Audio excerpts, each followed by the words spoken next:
Assalamualaikum warahmatullahi wabarakatuh. Di sini saya bersama teman-teman saya akan mempresentasikan hasil kerja kelompok kami tentang Global Health Inequity. Saya Elis Widianti dan bersama dengan teman saya Cindy Felicia dan Alia Mailani, eh, kami akan membahas topik mengenai kesenjangan kesehatan global. Nah, kenapa sih topik ini kami ambil? Jadi topik ini kami ambil karena global health inequality atau ketidaksetaraan kesehatan global adalah salah satu tantangan utama di era modern ini. Meskipun kemajuan telah terjadi dan meningkatnya kesehatan populasi, kesenjangan dalam kesehatan antara berbagai negara dan kelompok populasi masih tetap ada dan menjadi masalah yang mendesak. Nah, tujuan dari presentasi kami adalah untuk memahami konsep kesetaraan kesehatan global dan ketidaksetaraan kesehatan global, dan juga faktor-faktor atau determinan yang mempengaruhinya. Selanjutnya ada membahas tentang strategi dan solusi untuk mengatasi ketidaksetaraan kesehatan global dan mendorong kesehatan yang merata bagi semua orang. Sebelum kita masuk lebih dalam, mari kita refleksikan dulu mengapa topik kesenjangan kesehatan global ini penting bagi kita semua. Nah, kesetaraan dalam akses terhadap layanan kesehatan adalah hak asasi bagi manusia, dan mengurangi kesenjangan kesehatan adalah kunci untuk mencapai kesejahteraan dan keadilan sosial bagi seluruh manusia di dunia. Dengan menyadari pentingnya masalah ini, mari kita telusuri lebih lanjut tentang faktor-faktor yang mempengaruhi kesenjangan kesehatan global dan upaya-upaya apa saja yang dapat kita lakukan bersama untuk mengatasinya.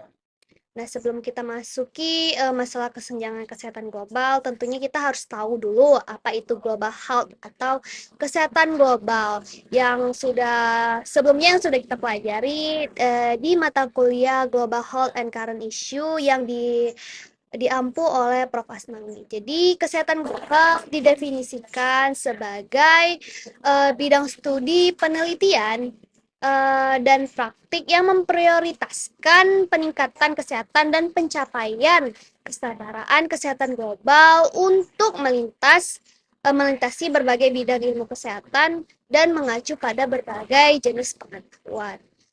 Nah, Organisasi Kesehatan Dunia atau WHO mendefinisikan global health sebagai bidang kesehatan yang berusaha mencapai kesehatan yang lebih baik dan pemerataan kesehatan di seluruh dunia dengan penekanan pada solusi yang lintas batas untuk masalah kesehatan yang mengabaikan batas nasional.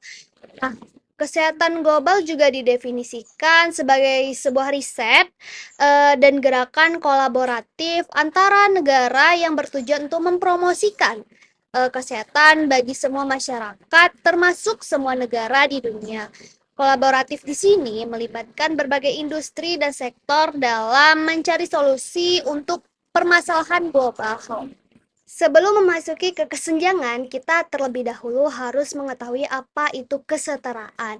Nah, kesetaraan global health di sini didefinisikan sebagai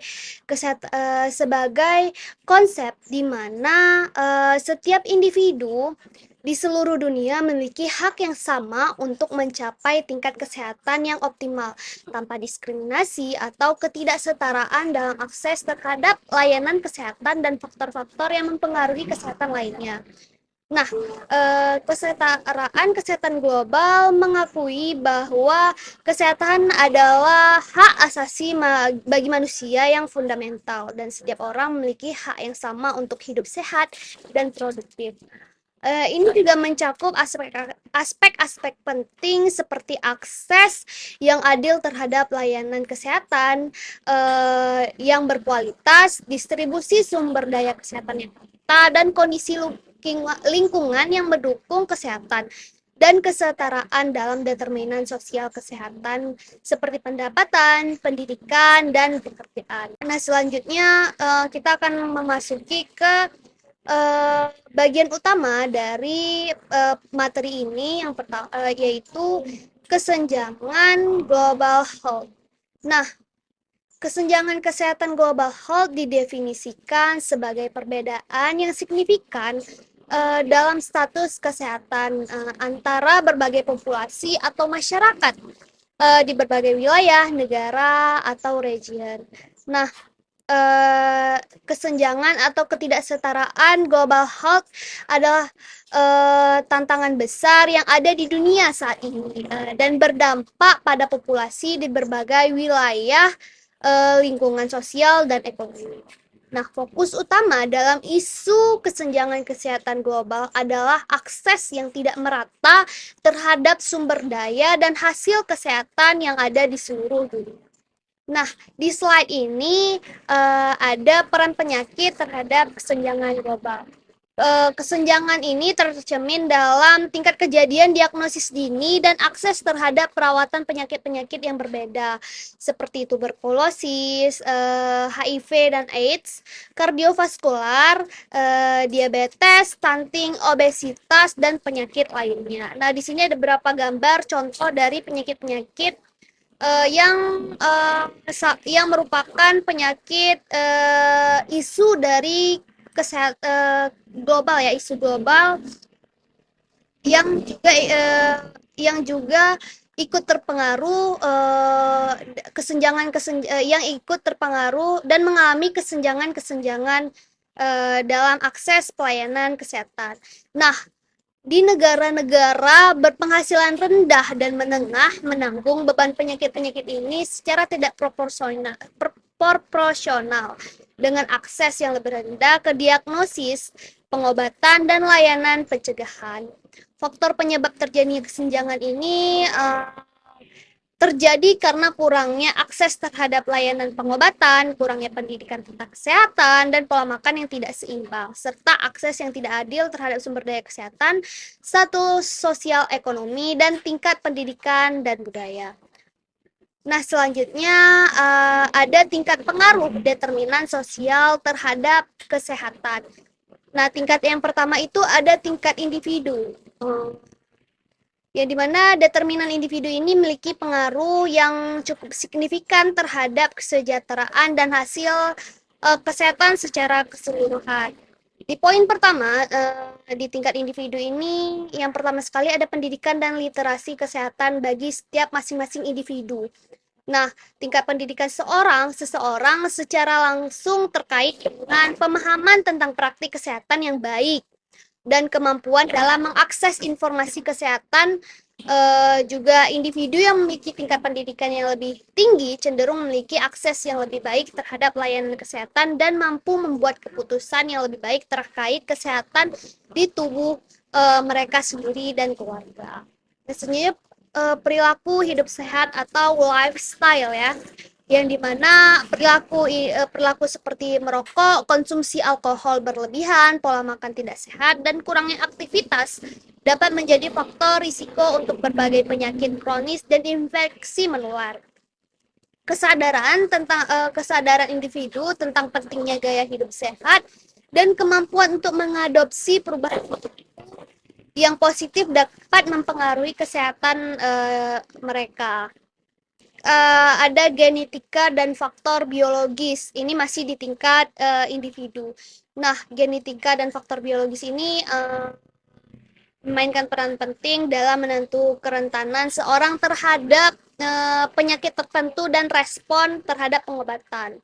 Sebenarnya yang tingkat yang kedua ada tingkat jaringan sosial. Nah, tingkat pengaruh jaringan sosial sebagai determinan terhadap kesehatan global merujuk pada bagaimana hubungan sosial dan interaksi antar individu dengan lingkungannya mempengaruhi kesejahteraan dan hasil kesehatan individu serta masyarakat secara luas di tingkat global. Nah, hubungan antara individu dengan lingkungannya sendiri mencakup dukungan sosial, yang dimana jaringan sosial yang solid dapat menyediakan dukungan emosional, praktis, dan informasional kepada individu dalam menghadapi tantangan kesehatan. Nah, dukungan sosial ini dapat berasal dari keluarga, teman, tetangga, atau anggota komunitas lainnya yang dapat membantu individu mengatasi stres, menghadapi kondisi medis yang sulit, atau mengambil keputusan terkait kesehatan. Selanjutnya ada tingkat pengaruh determinan sosial terhadap kesehatan. Yang ketiga yaitu tingkat kelembagaan. Nah, tingkat kelembagaan dalam pengaruh determinan terhadap kesehatan global merujuk pada institusi, organisasi, dan struktur kelembagaan dalam membantu lingkungan sosial, ekonomi, dan politik yang mempengaruhi kesejahteraan dan hasil kesehatan masyarakat secara luas di tingkat global. Nah, institusi seperti organisasi pelayanan kesehatan dan lembaga pemerintah berperan dalam menyediakan lingkungan yang mendukung kesehatan. Kebijakan kesehatan, regulasi, dan program-program pelayanan kesehatan yang diterapkan oleh lembaga-lembaga ini dapat mempengaruhi akses terhadap layanan kesehatan, kualitas pelayanan, dan hasil kesehatan masyarakat itu sendiri. Nah, institusi juga memiliki peran dalam melindungi dan memperbaiki kualitas lingkungan yang memiliki dampak langsung terhadap kesehatan global. Regulasi terkait polusi udara, air, dan tanah, serta perlindungan terhadap habitat alam merupakan contoh dari bagaimana kelembagaan dapat mempengaruhi faktor-faktor lingkungan yang berkontribusi terhadap kesehatan. Nah, selanjutnya yang terakhir ada tingkat sistemis, yaitu uh, determinan sosial yang melalui struktur masyarakat yang lebih luas, seperti undang-undang, peraturan, tata kelola global, dan kebijakan. Faktor-faktor sistemis ini dapat menciptakan hambatan terhadap kesetaraan kesehatan atau memfasilitasi akses terhadap sumber daya untuk meningkatkan kesejahteraan. Peraturan dan kebijakan yang diterapkan oleh pemerintah baik di tingkat nasional maupun internasional memiliki dampak yang signifikan terhadap kesehatan masyarakat, termasuk kebijakan kesehatan publik, peraturan tentang penggunaan obat-obatan dan makanan, serta undang-undang yang berkaitan dengan akses terhadap layanan kesehatan. Nah, untuk slide selanjutnya akan disampaikan oleh teman saya yang bernama Cindy Felicia. Membahas akar penyebab ketimpangan kesehatan global. Memahami akar penyebab kesenjangan kesehatan ini sangat penting untuk mengembangkan strategi yang efektif untuk mengatasi kesenjangan dalam hasil kesehatan. Di bagian ini mengeksplorasi mekanisme intrapersonal, interpersonal, institusional, dan sistematik yang membentuk distribusi kekuasaan di berbagai dimensi dan berkontribusi terhadap kesenjangan kesehatan masyarakat. Kemudian ada intrapersonal. Faktor intrapersonal ini mengacu pada karakteristik, perilaku, dan keyakinan pribadi yang memengaruhi hasil kesehatan. Faktor-faktor ini termasuk kecenderungan genetik, pilihan gaya hidup, perilaku kesehatan, dan mekanisme coping. Mekanisme intra-individu memainkan peran penting dalam menentukan kerentanan individu terhadap penyakit, respon terhadap pengobatan, dan kesehatan secara keseluruhan. Kemudian ada interpersonal. Hubungan interpersonal dan interaksi sosial juga memainkan peran penting dalam membentuk hasil kesehatan, jaringan dukungan sosial, dinamika keluarga, pengaruh teman sebaya, dan hubungan masyarakat. Hubungan masyarakat dapat meningkatkan atau menghambat kemampuan individu untuk mengakses sumber daya dan peluang untuk mendapatkan kesehatan yang baik, membangun hubungan sosial yang kuat, mendorong hubungan yang positif, dan memerangi isolasi sosial. Sangat penting untuk meningkatkan kesetaraan kesehatan dan meningkatkan kesejahteraan masyarakat secara keseluruhan. Selanjutnya ada kelembagaan. Di faktor kelembagaan ini mencakup kebijakan, praktik, dan norma dalam organisasi yang mempengaruhi akses individu terhadap sumber daya dan peluang kesehatan. Mekanisme kelembagaan dapat menjaga kesenjangan struktural atau mendorong kesetaraan kesehatan melalui kebijakan inklusif, inisiatif keberagaman, dan praktik yang adil. Mengatasi hambatan kelembagaan dalam mengakses layanan kesehatan, kesempatan kerja, dan layanan sosial sangat penting untuk mengurangi kesenjangan dalam hasil kesehatan di antara populasi yang terpinggirkan. Kemudian faktor sistematik ini mengacu pada struktur sosial yang lebih luas seperti undang-undang, peraturan, sistem ekonomi, dan norma budaya yang membentuk kekuasaan dan mempengaruhi hasil kesehatan.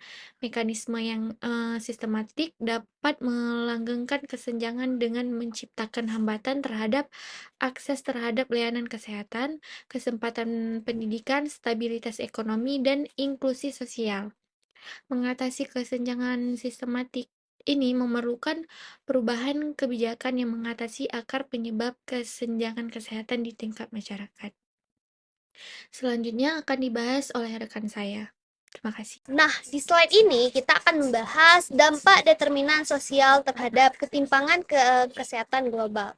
Nah, determinan sosial memiliki dampak terhadap ketimpangan kesehatan global karena ketimpangan kesehatan global mengacu pada perbedaan dalam akses terhadap pelayanan kesehatan, kondisi kesehatan, dan hasil kesehatan antar berbagai kelompok sosial, ekonomi, dan geografis. Nah, yang pertama itu ada di negara-negara dengan berpenghasilan rendah dan menengah, orang-orang yang hidup dalam kemiskinan seringkali tidak memiliki akses terhadap layanan kesehatan yang berkualitas.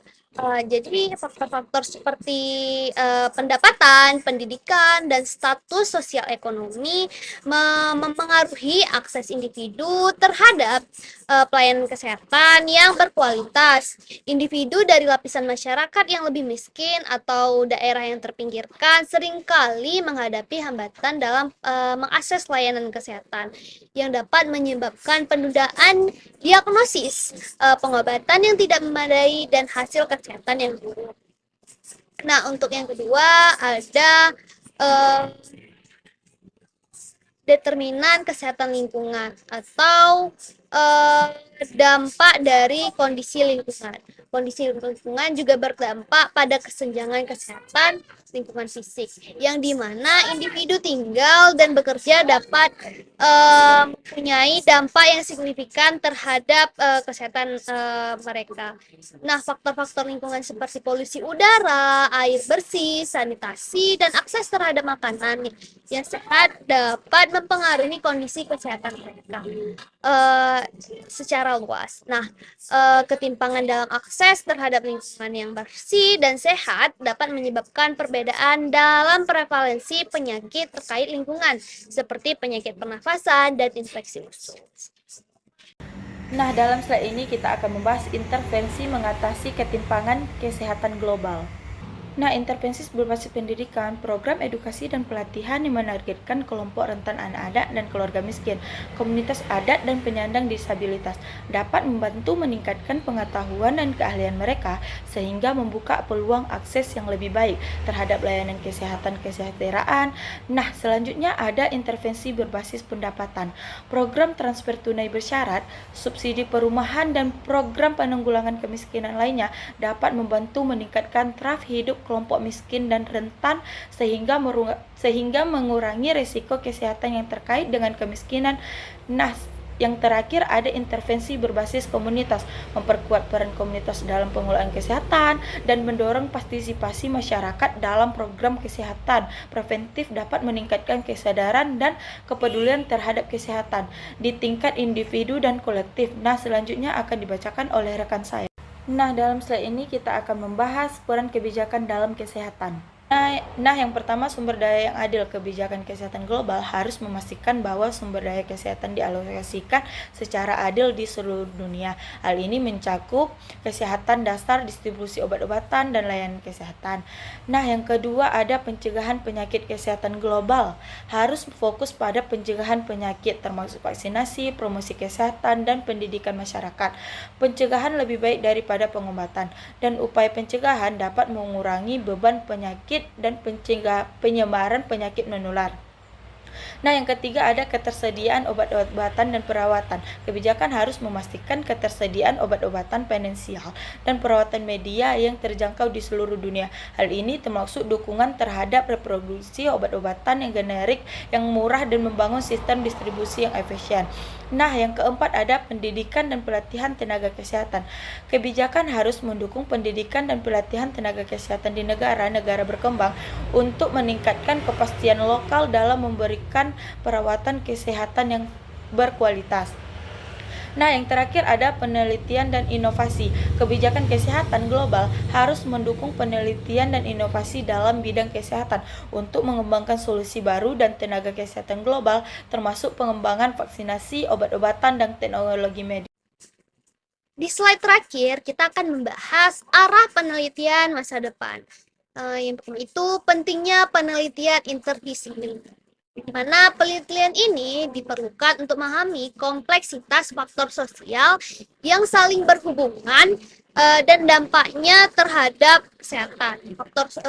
Faktor harus fokus pada pengujian dan peran berbagai faktor seperti pendidikan, pendapatan, dan akses layanan kesehatan dalam mengubah kesenjangan kesehatan, dan harus mengeksplorasi dampak hambatan institusional dan sistemik terhadap akses layanan kesehatan.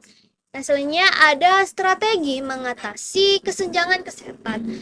Nah, strategi yang pertama adalah memahami sifat saling berhubungan dari faktor-faktor penentu sosial dan dampaknya terhadap hasil kesehatan. Nah, selanjutnya ada strategi mengatasi kesenjangan kesehatan. Ya, strategi pertama adalah memahami sifat saling berhubungan dari faktor-faktor penentu sosial dan dampaknya terhadap hasil kesehatan. Strategi yang kedua adalah mempertimbangkan peran intervensi atau tindakan dalam meningkatkan hasil kesehatan. Nah, strategi terakhir adalah mempertimbangkan peran kebijakan dalam mendorong kesetaraan kesehatan dalam berbagai aspek. Dalam penutupan presentasi kami tentang Global Health Inequity, mari kita refleksikan kembali betapa pentingnya upaya bersama dalam mengatasi ketidaksetaraan kesehatan global. Melalui presentasi ini, kami berharap kita semua telah mendapatkan pemahaman yang lebih dalam tentang kompleksitas ketidaksetaraan kesehatan global, serta faktor-faktor sosial yang menjadi penentu utama. Ketidaksetaraan kesehatan global bukanlah masalah yang mudah diatasi. Tantangannya meliputi masalah kompleksitas sosial, ekonomi, dan politik yang memerlukan solusi yang holistik dan berkelanjutan. Namun, meskipun tantangannya besar, kita percaya bahwa dengan kolaborasi lintas sektor, inovasi dalam kebijakan, dan komitmen global, kita dapat membuat kemajuan yang signifikan dalam mengurangi kesenjangan kesehatan global. Saat ini adalah waktu yang tepat untuk bertindak. Setiap individu, lembaga, dan pemerintah memiliki peran yang penting dalam memastikan bahwa setiap orang memiliki kesempatan yang sama untuk hidup sehat dan bermartabat. Terima kasih atas partisipasi Anda semua dalam presentasi kami hari ini. Kami berharap informasi yang kami bagikan menjadi inspirasi bagi Anda semua untuk terlibat lebih lanjut dalam upaya untuk mengatasi ketidaksetaraan kesehatan global. Demikian pula presentasi kami hari ini. Kami mohon maaf jika ada salah. Wabillahi taufiq wal hidayah. Wassalamualaikum warahmatullahi wabarakatuh.